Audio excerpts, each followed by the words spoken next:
style, même look, ils chantent, dansent et sortent tous les deux d'un boys band.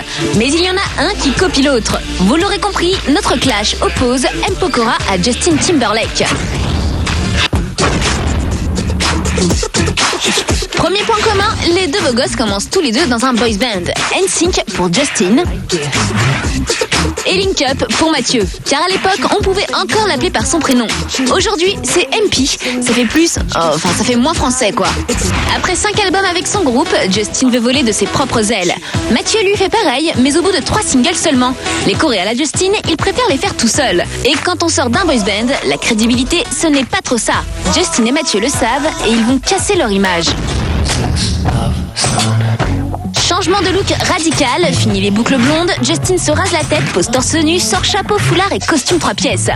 Quant à Matt, il se rase la tête, pose torse nu et sort chapeau, foulard et costume 3 pièces.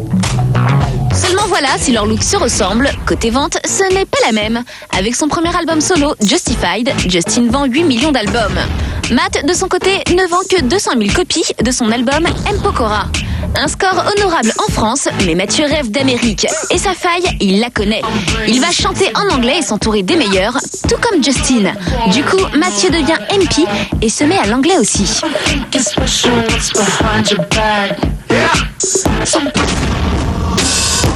Matt le sait, pour percer aux States, il faut savoir s'entourer de la crème des producteurs.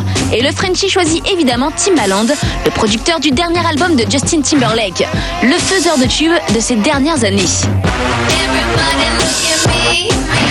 Pour son deuxième album, M. Pokora s'envole donc direction les States et débourse 800 000 $ pour avoir des titres de Monsieur Timbaland. Et quand Justin apparaît avec son pote Timbo, Matt, lui, se contente du frère d'eux qui produira son album. Sébastien, c'est son nom, c'est le même, en moins grand et moins connu. L'album de MP s'appelle donc MP3 avec comme premier single She's Dangerous.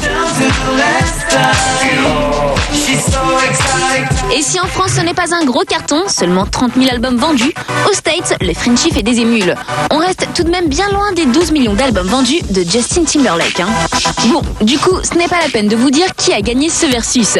Mais bon, il ne faut pas trop se moquer non plus, n'est-ce pas Justin? Non, il ne faut pas se moquer, puisque moi...